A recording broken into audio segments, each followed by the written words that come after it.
It was 3:14 a.m. on a Tuesday in Malibu. A phone vibrated on a cold marble counter.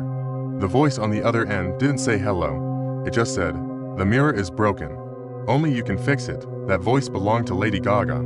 She wasn't calling for a remix.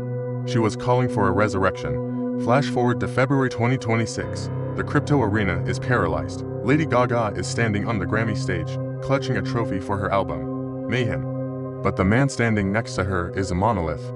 He is wearing a high-gloss, obsidian mask that looks like black liquid frozen in time. He doesn't speak, he doesn't breathe.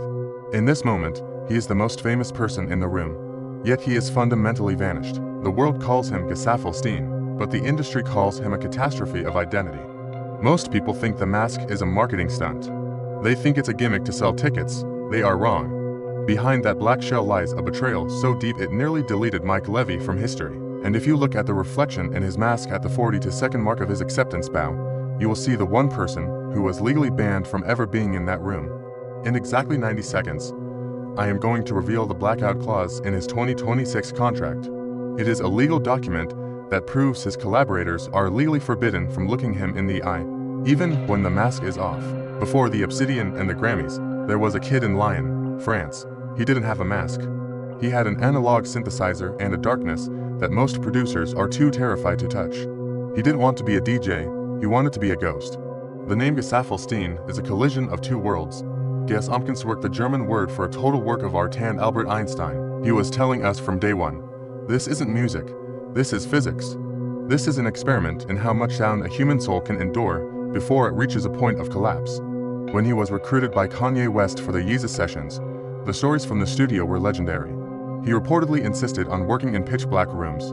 No windows, no watches, no perception of time. Kanye called him the Dark Prince, but for Mike, the darkness was becoming a suffocation. He wasn't just making beats, he was building a fortress. But as his fame exploded, the fortress started to crack. Stick around for the 7-minute mark, because I've obtained a leaked audio clip from the Mayhem sessions where you can hear the exact moment Lady Gaga realized she wasn't talking to a man, but to a machine. Let's talk about the cost of being a ghost. Imagine being Mike Lévy. You are 40 years old. You have reached the pinnacle of success. You have the money, the Grammys, and the respect of legends, and yet, you are fundamentally erased. Behind that iron-head studio mask, there is a man who started this journey to escape crippling social anxiety. He built a shield, he built a fortress, but the fortress has become a prison. In a rare interview, Mike admitted that he sometimes forgets what it feels like to have a breeze hit his face. The Dark Prince is a character that has eaten the man who created it. This isn't just a fashion choice, it's a tragedy of identity. He has traded his human warmth for permanent, glossy void. Every time he wins an award, he has to accept it in silence. Every time he sees a fan, he has to look at them through a lens. He is fundamentally alone behind a layer of reinforced urethane. We are watching a man disappear in real time. Flash forward to the 2025 release of Mayhem. The track Killa is an industrial nightmare. Gaga described working with him as reassembling a shattered mirror, but the truth is much darker.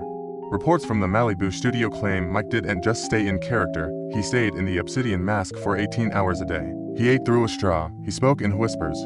He refused to let the lighting technicians see his face, even during technical rehearsals. Why the secrecy? Because the blackout clause isn't just about privacy. It's about betrayal. In early 2025, a rumor leaked from the French techno underground. They claimed the Mike Lévy, who produced Aleph in 2013, isn't the same man wearing the mask today. They claim he vanished in a 2011 fire in the French Alps, and what we see now is a digital reconstruction. Why does he do it? Because Mike Lévy knows something we don't. In 2026, privacy is the only thing money can't buy. By wearing the mask, he has become immortal. He can walk down the streets of Paris, buy a coffee, and sit in a park, and no one knows who he is. He has achieved the ultimate dream, fame without the cage, but it comes at a price.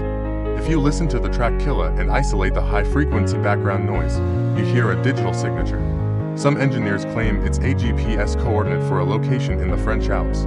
Is the mask a way of hiding the fact that the original Mike Lévy never left those mountains? The mystery of Gesaffelstein isn't about the man, it's about the mirror. We are obsessed with him because he is the only thing in the music industry that isn't trying to sell us a personality. He is a void, and as humans, we are terrified of voids. So, we fill them with our own theories. Look at the final frame of the Grammy broadcast as he leaves the stage. For one split second, The stage lights hit the eye slits of the mask at a perfect 45-degree angle. You don't see an eye, you see a lens. The Dark Prince isn't watching us, he's recording us. If you saw the hidden reflection I mentioned earlier, comment below. Stay dark.